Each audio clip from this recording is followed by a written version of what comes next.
Yeah. So, welcome back. Let's start the class with laws of refraction. आज की class में हम laws of refraction पढ़ेंगे। Previous class में हमने ग्लास स्लैब के बारे में पढ़ा था। जो लॉज ऑफ रिफ्लेक्शन है, तो चलिए उस पर डिस्कस करते हैं। तो पहला लॉ ऑफ रिफ्रैक्शन क्या कहता है? इंसिडेंट रे, रिफ्रैक्टेड रे and normal to the interference of two transparent medium all lie in the same plane। तो जो कल ग्लास लैब वाला केस था, जब हम डिस्कस कर रहे थे कि जब रे ऑफ लाइट एंटर करती है तो it becomes it bend towards the normal, normal की तरफ बेंड हो जाती है। तो जो इंसिडेंट रे है और ये जो नॉर्मल है और ये जो रिफ्रैक्टेड रे है, ये सभी क्या करेंगे? All will lie in the same plane, और lie in the same plane. इनका प्लेन कैसा रहेगा? सेम रहेगा। सेकंड लॉ जो है हमारा, वो क्या कहता है? मैं आपसे क्यों पूछ रहा था ट्रिग्नोमेट्री आपने पढ़ा है या नहीं पढ़ा है? क्योंकि ट्रिग्नोमेट्री में सर आप, क्योंकि इसमें फॉर्मूला है। Yes, it has a formula. इसमें एक फॉर्मूला है जो आपका sine sine i ratio sine r के बारे में बताता है। साइन जो है ये आप क्लास 10th के ट्रिग्नोमेट्री वाले चैप्टर्स में पढ़ोगे। एंगल्स जो है बेसिकली ट्रिग्नोमेट्रिक जो रेशियोज होते हैं, उसमें एक जो है इम्पॉर्टेंट है, वो साइन एंगल होता है, साइन आर। तो इसमें साइन जो है, sine i by sine r जो है वो आपका होता है कांस्टेंट। इसको समझते हैं क्या? The ratio of sine i sine i जो है, आई की जो एंगल ऑफ इंसिडेंस है उसकी कुछ वैल्यू होगी, और साइन आई में जो है उसकी कुछ और वैल्यू होती है। मान लेते हैं साइन 60 है,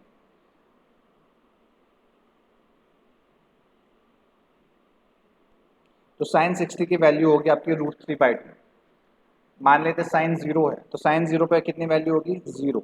तो ये जो है आई, साइन आई, आई की वैल्यू बता रहा हूँ। अगर आई 0 डिग्री है तो आपका जो साइन आई जो होगा उसकी वैल्यू हो जाएगी 0। और अगर आपकी साइन आई 30 डिग्री है तो 30 डिग्री पे उसकी वैल्यू हो जाएगी 1/2। तो ये जो आपका रेशियो आएगा साइन आई और साइन आर का, ये साइन आई और साइन आर का जो रेशियो होगा, ये सॉरी, ये कांस्टेंट होता है। It is a constant. The ratio of sine angle of incidence to the sine angle of refraction is a constant. वो क्या होता है? इट इज अ कांस्टेंट होता है for any two for a light, for a light given for a light of given color and for a given pair of media। एक light जो है एक पर्टिकुलर लाइट जो है उसके लिए, और कौन से मीडियम में वो उस मीडियम में जिसमें हम उसको ले रहे हैं, जिसमें हम उसको ऑब्जर्व कर रहे हैं, उसके ऊपर भी ये डिपेंड करता है। तो साइन एंगल जो है आपका दो चीज़ों के ऊपर डिपेंड करेगा। ये आपकी कौन से कलर की आपने लाइट ली है, और कौन से पेयर ऑफ मीडिया को आपने यहाँ पे यूज़ किया है। तो यहाँ पे मैं ना आपको एक और क्वेश्चन पूछने वाला हूँ। What are monochromatic light? Monochromatic light क्या होती है? Yes Aditya. Sir single colour of light, mono means single और क्रोमेटिक मीन्स कलर होता वेरी गुड, है ग्रीक में। बहुत अच्छा। सिंगल क्रोमा, क्रोमा का मतलब होता है कलर। ऐसी लाइट जिसका एक ही कलर होता है उसको हम बोलते हैं मोनोक्रोमेटिक लाइट। जो होती है आपकी लेजर लाइट,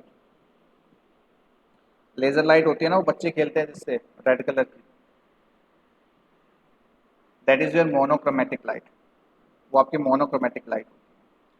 चलिए अब आप आगे का डिस्कस करते हैं। यहाँ तक क्लियर है सभी को? Yes sir. Yes sir. उसके बाद हम डिस्कस करते हैं रिफ्रैक्टिव इंडेक्स। ये बहुत इंपॉर्टेंट चीज़ है, इस पे बेस्ड न्यूमेरिकल आते हैं और बहुत सारी इंपॉर्टेंट चीज़ें यहीं से आती हैं, तो इसको बहुत अच्छे से समझना। देखिए मैंने कल आपसे क्वेश्चन पूछा था कि लाइट जो है वो जब एक मीडियम से दूसरे मीडियम में जाती है तो बेंड हो जाती है। ऐसा क्यों होता है? और अभी तक मुझे उसका आंसर नहीं मिला है। सर वो बैंड इसलिए हो जाती है क्योंकि एक वो सेकंड। क्योंकि एक मीडियम से ज्यादा सो रेयर से डेंसर की एक एक करके जवाब दीजिए, हैंड रेज कीजिए। सर एक बार सर मेरे क्वेश्चन में फिर हैंड रेस का ऑप्शन नहीं आ रहा। अच्छा चलो, ऐप अपडेट करना, गूगल मीट वाला तब आएगा। So my question is why does the light bends when it enters from one medium to another? This is the question. Yes, Aditya, बताइए। सर वो स्पीड चेंज हो जाता है जब वो मीडियम चेंज करता है, यस, और रिफ्रैक्टिव इंडेक्स भी। Very good. जो लाइट जब एक मीडियम से दूसरे मीडियम में जाती है तो उसकी स्पीड चेंज हो जाती है, तो उसकी स्पीड चेंज हो जाती है, तो उसकी वजह से क्या होता है, वो बेंड हो जाती है। अब देखिए, यहाँ पे स्पीड का रिलेशन होता है आपका मीडियम के साथ।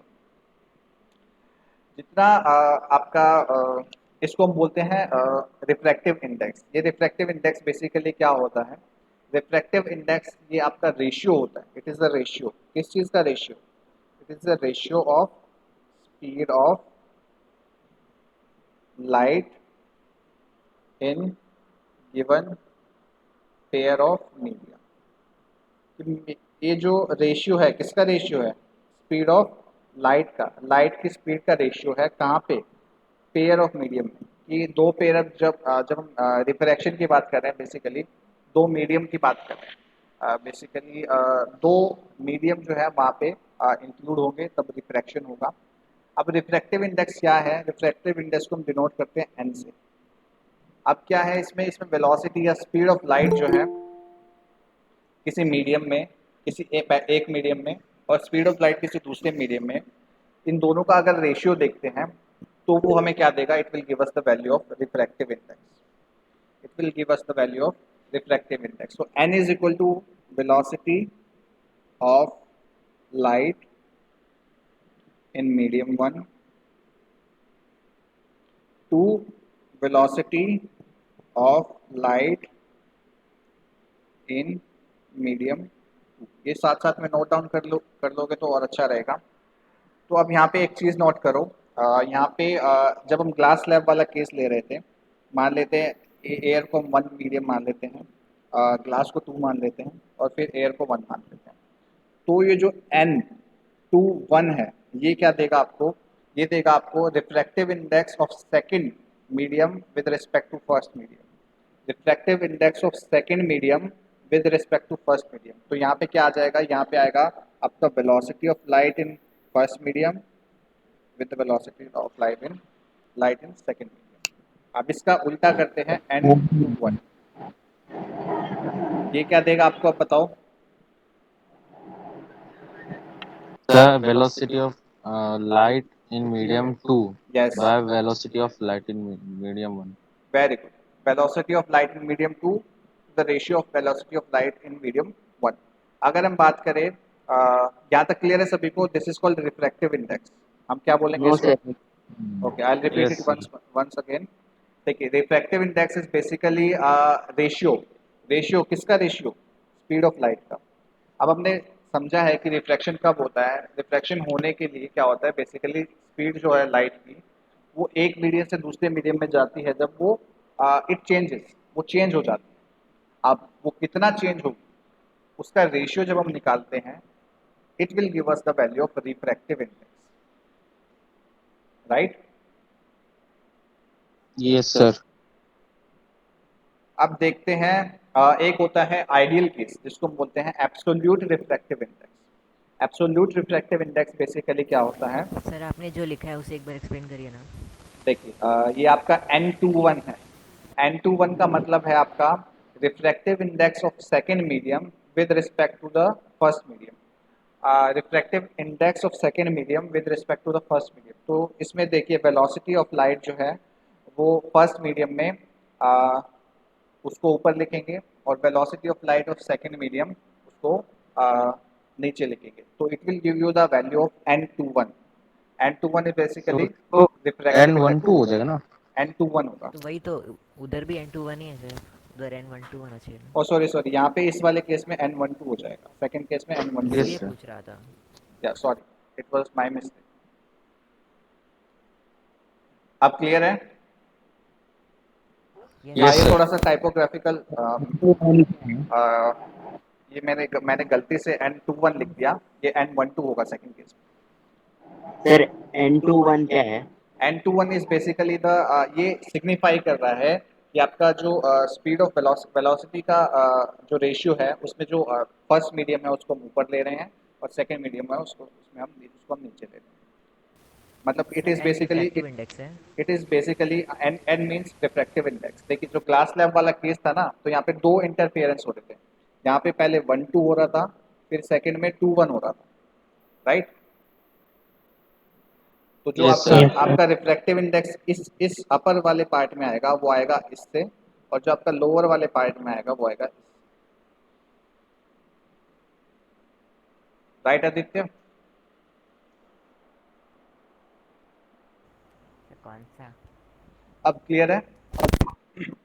Yes sir. चलो ठीक है। आगे डिस्कस करते हैं। एक होता है absolute refractive index. Absolute refractive index of a medium with respect to vacuum और एयर। देखिए एब्सोल्यूट रिफ्रैक्टिव इंडेक्स क्या होता है? It is basically speed of light to the speed of light in vacuum और एयर। वैक्यूम और air में जो है स्पीड ऑफ लाइट क्या होगी उससे जब हम रिफ्रैक्टिव इंडेक्स ऑफ मीडियम, जब हम मीडियम का रिफ्रैक्टिव इंडेक्स निकालते हैं with respect to speed of light in vacuum और एयर, वो हमें क्या देता है? It gives us the value of absolute refractive index. अब यहाँ पे ना एक इम्पॉर्टेंट चीज़ है जिसको आप नोटिस करो। इसको ये पॉइंट है, ये आपके एनसीईआरटी में शायद नहीं दिया हुआ है एज फार एज मुझे याद है। Let me check.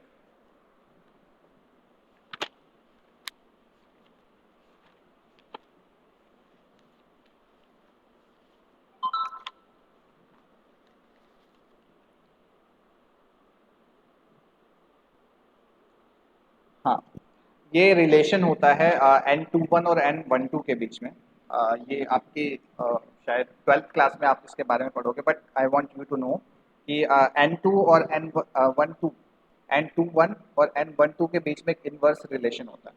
तो N21 is equal to 1/N1। ये आप पॉइंट है, इसको नोट डाउन करो। ये आपको बहुत इंपॉर्टेंट चीज़ में बता रहा हूँ कि आपका जो रिफ्रैक्टिव इंडेक्स का जो रेशियो है, refractive index of one medium is basically the reciprocal of refractive index of the other pair. 1-2 का refractive index is basically the reciprocal of refractive index of 2-1.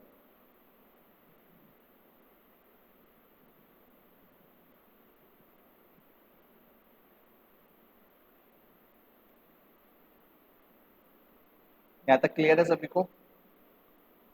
Yes sir. देखिए कुछ refractive index जो है वो आपकी NCERT की table number 10.3 में दिए हुए हैं। इनको आप देखिए। एयर का refractive index is almost 1.0003।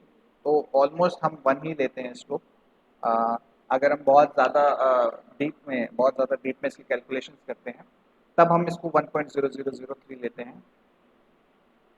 Otherwise we take it as 1। Ice में होता है 1.31, वाटर का रिफ्रैक्टिव इंडेक्स होता है 1.33, अल्कोहल का 1.36, केरोसिन का 1.44। ऐसे ही देखिए अलग अलग जो हैं आपके मीडियम हैं उनका रिफ्रैक्टिव इंडेक्स आपको दिया हुआ है। अब यहाँ पे आप नोटिस करो कि जो डायमंड है उसका रिफ्रैक्टिव इंडेक्स कितना है? 2.4।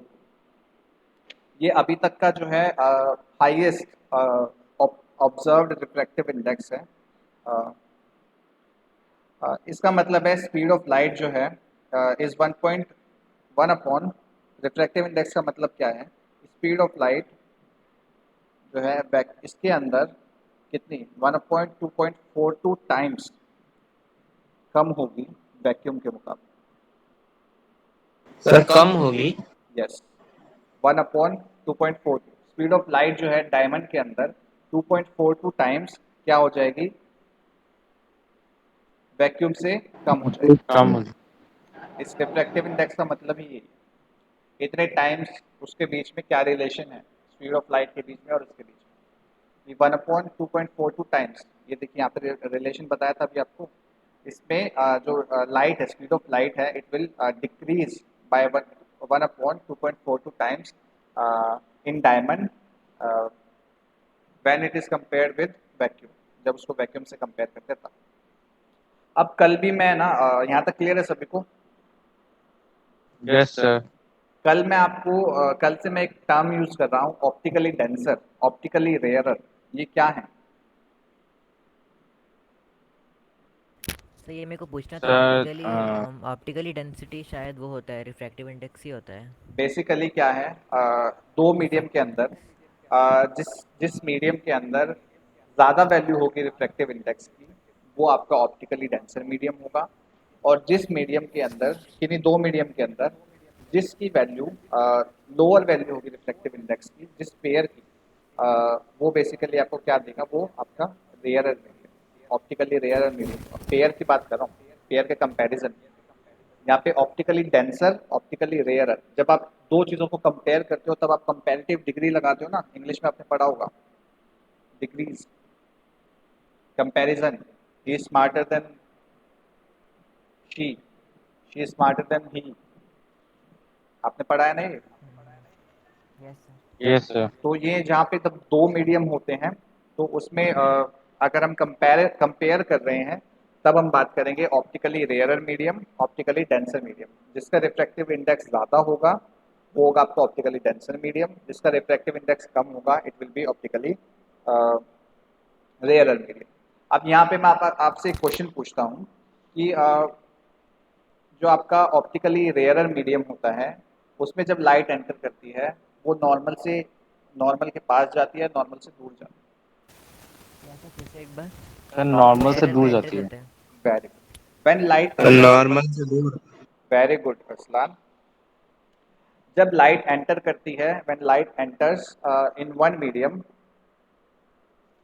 when light enters in optically rarer medium, it bends away from the normal, and when it enters when it enters into optically denser medium, it bends towards the normal। यहाँ तक clear है सभी को? Yes sir. Yes sir. चलिए ठीक है, आज हमने बहुत ही इंपॉर्टेंट चीज़ के बारे में डिस्कशन किया है, रिफ्रैक्टिव इंडेक्स के बारे में। रिफ्रैक्टिव इंडेक्स जो है बेसिकली इससे बहुत सारे क्वेश्चंस पूछे जाते हैं, तो रिफ्रैक्टिव इंडेक्स को आप अच्छे से समझना। अगर आपको नहीं क्लियर हुआ है तो आप इस वीडियो को यूट्यूब पे जाकर दोबारा देखना। Okay, absolute refractive index I discuss. अगर आपको फिर भी दिक्कत आ रही है तो you can ask me. Let's discuss about absolute refractive index. Is basically the refractive index. Absolute refractive index कुछ नहीं है, बस वो refractive index ही है। अब इसमें क्या होगा absolute refractive index में? स्पीड ऑफ लाइट, हम क्या कर रहे हैं, स्पीड ऑफ लाइट ले रहे हैं, refractive index of a medium with respect to vacuum और एयर। वैक्यूम और एयर के मुकाबले उस पर्टिकुलर मीडियम में उसकी क्या स्पीड रहेगी, that will give you the ratio of refractive index. जैसे कि हम बात कर रहे हैं एन, इसमें देखो स्पीड ऑफ लाइट को हम सी लिखते हैं, right Aditya? Yes sir. Speed of light को सी लिखते हैं, सी की वैल्यू होती है 3 × 10⁸ मीटर पर सेकेंड, ये होती है स्पीड ऑफ लाइट। अब स्पीड ऑफ लाइट हम ये किस में होती है, या एयर में होती है और वैक्यूम में इतनी होती है, वैक्यूम।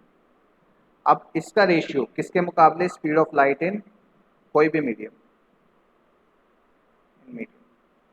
सर एयर में तो थोड़ी सी कम होनी चाहिए। ज़्यादा नहीं डिफरेंस होता है, इतना ही, ऑलमोस्ट इतना ही होता है। इतना डिटेल में अगर आप स्टडी करना चाहते हो तो you will have to study in thoroughly in higher classes, वो आप हायर क्लासेस में पढ़ोगे।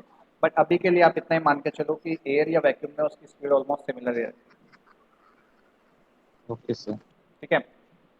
एंड वन मोर थिंग, आपने अच्छा पॉइंट आउट किया, मुझे पॉइंट याद आ गया, इसको आप नोट डाउन कर लो कि light doesn't require any medium to travel. Light को किसी मीडियम की जरूरत नहीं होती ट्रैवल करने की, ये मैंने पहले भी डिस्कस किया था इंट्रोडक्टरी सेक्शन में। It is electromagnetic wave क्या?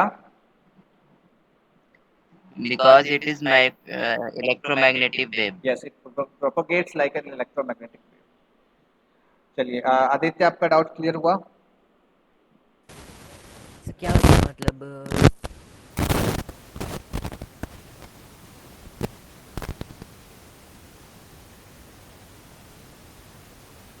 Absolute refractive index is basically the speed of it gives you the ratio of speed of light in air or vacuum to the speed of light in any medium.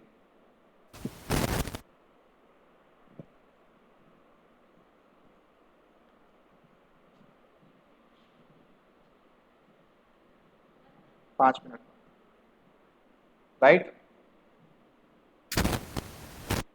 Yes. चलिए ठीक है, I guess आज की class में इतना ही रखते हैं।